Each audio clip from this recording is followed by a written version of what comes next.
तो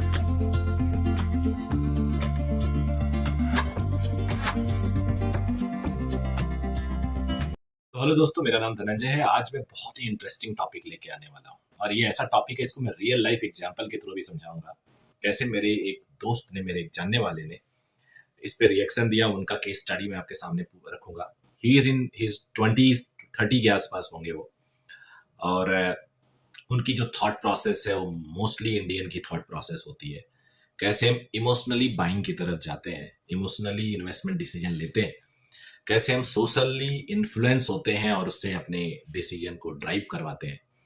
तो ये वीडियो बहुत इंपॉर्टेंट होने वाला है। तो प्लीज़ वो सारे जो यंगस्टर हैं, जो अपने अर्ली 20s में है, लेट 20s में है, अर्ली 30s में है, मेनली उनके लिए ज़्यादा है। फिर ग्रेजुअली लोग तो अपने झटकों से, जैसे मैंने, गलतियों से जैसे मैंने सीख लेते हैं, और कुछ बाहर यूट्यूब से और बाकी मैनेजमेंट स्किल से। ये मैं रियल एस्टेट रिटर्न की बात करने वाला हूँ, रियल एस्टेट इन्वेस्टमेंट की बात करने वाला हूँ, रियल एस्टेट इन्वेस्टमेंट डिसीजन की बात करने वाला हूँ, और इसको हम कंपेयर करेंगे स्टॉक से भी। इसके लिए मैं बड़े सारे वेबसाइट पे, चैनल्स पे गया, स्टडी किया, सोचा कि थोड़ा सा आपको एक जनरल सा इंफॉर्मेशन, बहुत टेक्निकल नहीं, अगर टेक्निकल बनाऊंगा तो फिर वो कई लोगों के समझ में नहीं आएगा, तो नॉर्मल सा बात करते करते, लेकिन हाँ, एटलीस्ट आई शुड नो कि क्या क्या चल रहा है। तो मैं इन्वेस्टोपीडिया में गया, वहां पे यूएस वर्ज में 2006 से लेके 92 से लेके 2006 तक का देखा इस केस स्टडी। फिर 2022 तक का केस स्टडी देखा। इंडिया में देखा, grow.in पे गया, 5paisa.com पे गया, मैजिक ब्रिक पे गया। तो जब आप किसी एक के पास जाते हो तो अपनी तारीफ करता है, डेटा अपने फेवर में और रिप्रेजेंट करता है। दूसरे के पास जाओ, दूसरे फेवर में। तो नेचुरली आप समझ गए होंगे, मैजिक ब्रेक के पास जाता हूं मैं, या कोई रियल एस्टेट वेबसाइट पे या रिसर्च फर्म के पास जाता हूं, तो नेचुरली वो रियल एस्टेट को बेटर करके दिखाएंगे। और अगर मैं स्टॉक से रिलेटेड कोई इन्वेस्टोपीडिया, ग्रो, इस तरह से किसी चैनल पे जाता हूं, तो नेचुरली स्टॉक को बेटर दिखाएंगे। बट यहाँ हमें आपको सही सही डिसीजन लेना है। मैं एक केस स्टडी प्रस्तुत करता हूँ, आप क्या कंक्लूड करेंगे आप मुझे कमेंट लिख के जरूर बताइएगा। मेरे एक जानने वाले हैं, वहाँ यहाँ पे एक सॉफ्टवेयर कंपनी चलाते हैं, ठीक ठीक कमा लेते हैं, लेकिन अभी इतना ज़्यादा भी नहीं है कि घर अपने पैसे से खरीद पाए। तो मेरे से पास आया, वो उनकी शादी होने वाली है या वो करने वाले हैं, घर वाले प्रेशर दे रहे हैं, तो वो कह रहे हैं कि मुझे एक फ्लैट खरीदना है। हमने कहा ठीक है भाई, फ्लैट कितने तक खरीदना चाहते थे? उन्होंने कहा 40-50 लाख तक, 60 लाख तक, और उस पर 40 लाख का हमारा लोन हो जाएगा, बैंक से उन्होंने बात कर लिया है। तो हमने कहा 40 लाख लोन की आपकी ईएमआई कितनी जाएगी? तो ये सेट की 35,000 से लेके 55 के रेंज में जाएगा, डिपेंडिंग ऑन ईयर्स कितने तक लेता हूं। तो मैं शायद 35,000 की ईएमआई तक जाऊं। तो हमने कहा कितना बड़ा फ्लैट? उन्होंने बताया 1100-1200 स्क्वायर फीट के आसपास वो देख रहे हैं। तो हमने कहा अगर उतना ही आपको किराए पे लेना हो तो क्या दिक्कत है? तो कहने लगे अरे सर, किराए पे क्या होगा, 1-2 साल में बदलना पड़ता है, फिर सामान लेके इधर उधर जाएं और फिर घर अपना हो जाएगा। अब ये सारी कन्वर्सेशन मैं सुन रहा हूँ। फिर मैंने उनसे कुछ क्वेश्चन पूछे। हमने कहा 35,000 का अगर पूरे का आप घर लेना चाहो तो आपको पूरा बंगलो मिल जाएगा। यहाँ पे देहरादून शहर की बात कर रहा हूँ मैं, बंगलो मिल जाएगा। तो वो थोड़ा सा रुके, हाँ लेकिन कह रहे घर तो घर होता है। हमने कहा 35,000 जो पे करेंगे वो कुछ सालों में, 8-10 सालों में मैक्सिमम आपका इंटरेस्ट लेगा। यही जो 40 लाख का आप लोन लेंगे वो करीब करीब आप रिटर्न करेंगे 1.5 करोड़, 1.25 करोड़ बैंक को। दूसरी बात, आप 40 लाख का अगर लोन लेंगे तो नेचुरली 15 लाख आप मार्जिन मनी स्पेंड करेंगे, 25% मार्जिन मनी या 30% मार्जिन मनी, क्योंकि बैंक 100% का लोन नहीं देता। 30%, 25% वो मार्जिन मनी आपको पे करनी होती है। फिर रजिस्ट्री कॉस्ट, फिर ब्रोकरेज, और फिर शुरू में कुछ आप उसमें काम उम कराना चाहेंगे ये।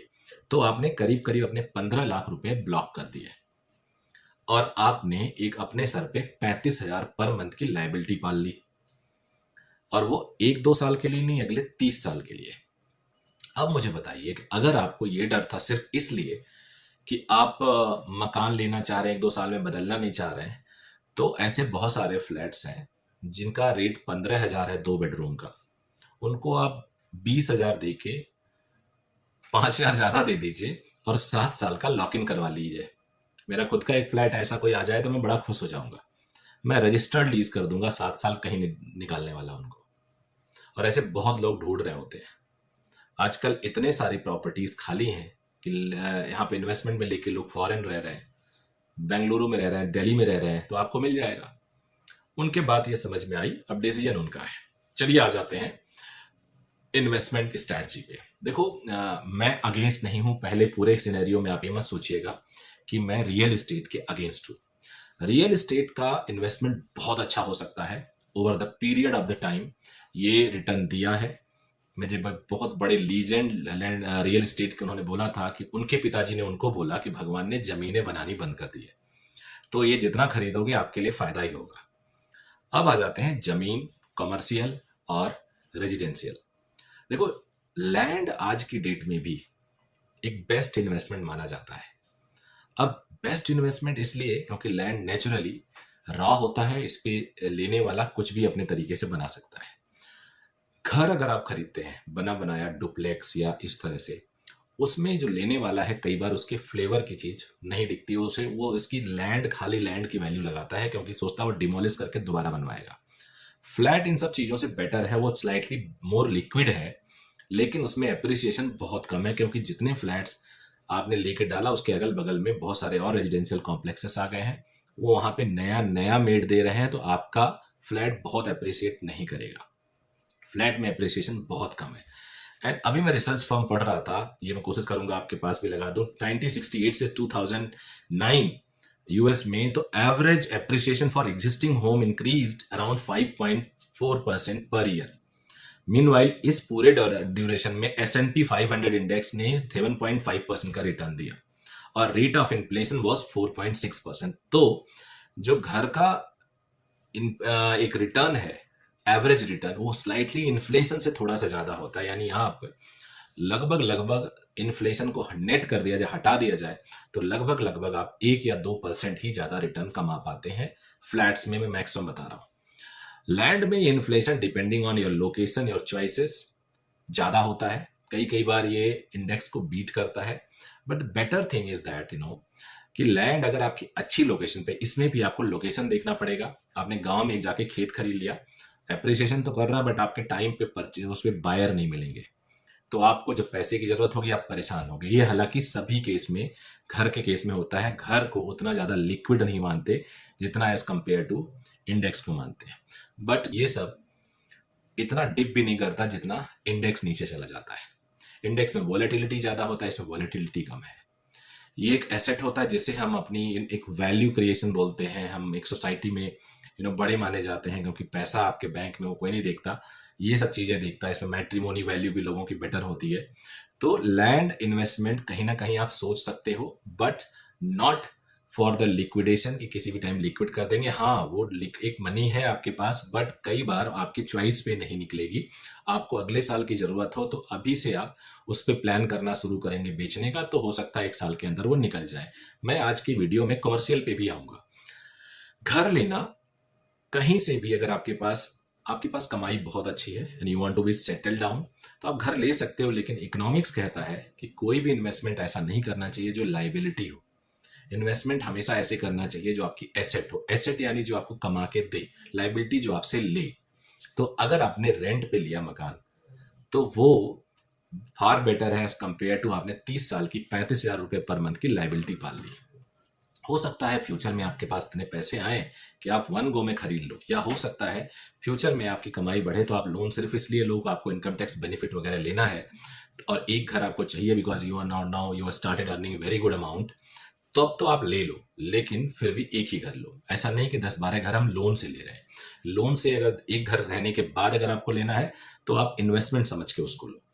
रहने के लिए उसको पैसे अपने साथ हैं तब लो। इन्वेस्टमेंट करो कि वहां पे अपने पैसे आपने डाले हैं, लोन लेके नहीं, वो लाइबिलिटी हो जाएगी। आप अपने पैसे डालो, अब वो इन्फ्लेशन को थोड़ा बीट करेगा और आप वहां से रेंटल कमाएंगे, तो ये आपकी अर्निंग हो सकती है। बट वहां भी आपको ये देखना, वही पैसा अगर हम कहीं और डालते तो क्या उससे हम ज्यादा रिटर्न ले सकते हैं। अगर ऐसा केस होता है तो मत खरीदो, क्योंकि अल्टीमेटली आपका एम क्या है? आपका एम है वेल्थ को ग्रो कराना।